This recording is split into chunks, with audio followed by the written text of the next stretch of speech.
Hi, this is Majnu, and here is a short game that I played yesterday evening. It was the second round of a chess tournament that I'm playing, and I played with white, and I heard the day before yesterday that my opponent always plays the Grunfeld defense against d4. So I did some preparation, and I came across a chess video that was uploaded by King's Crusher, and he plays in this video with white the variation with bishop to g5. I'm going to show it you right now. It's this line, bishop g5 right here. Not very common, but very interesting. And in my game, just as in the game that King's Crusher shows, my opponent played knight to e4. Now the bishop goes to h4. There is a trade on c3. And here actually something different happened.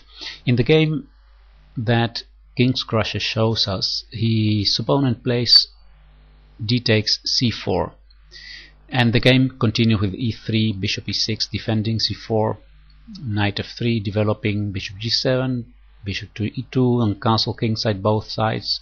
Now here his opponent played c6.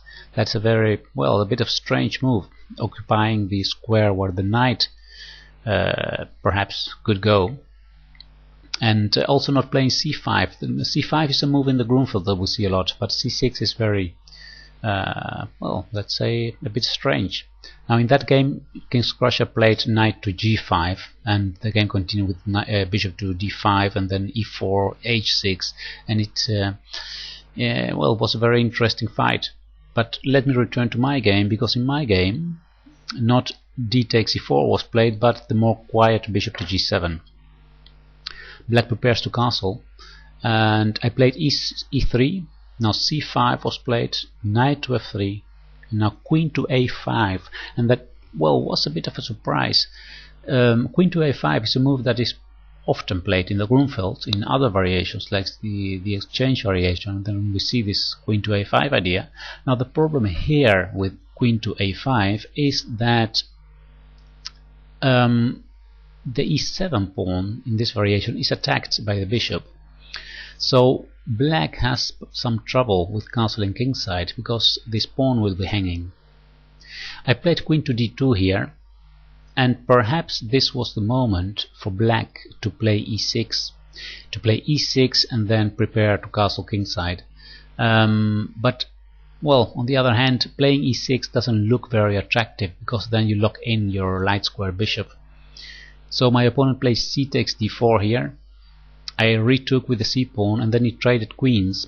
I retook with the king here, thinking that after later moving my bishop I will be able to connect my rooks easily on the c file and the b file, so that would be good. Now here black took on c4, I retook with the bishop, and he played knight to c6. Now I continued my development with rook a to b1. I already was here very happy with my position, because as you can see I have developed almost all my pieces. I have influence in the center, and black still has some trouble castling and developing. In this position my opponent made actually his decisive mistake. He played the move b6,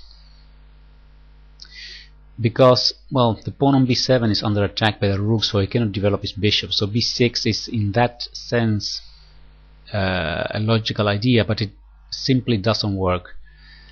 I played bishop to b5, attacking the knight on c6, and here bishop to d7 was played. Now I attacked the knight a second time with rook h to c1, and here, well, actually the position is already lost for black. If black would play knight to a5, then rook to c7 comes. If bishop takes b5, then first rook takes e7 check before retaking on b5. So this is well, very, very pleasant for white, perhaps even winning already. If this knight would go to d8, Then again, rook to c7 is very strong. Same idea. And if the knight is defended by rook to c8, then he loses a piece after d5. Because now if the knight moves, then rook takes c8 follows.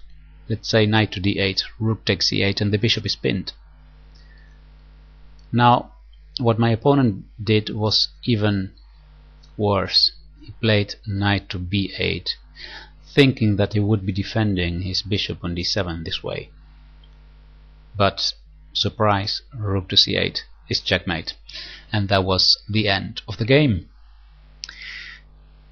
Well, this was my first experience with this bishop to g5 variation, and I think I'll play it again next time.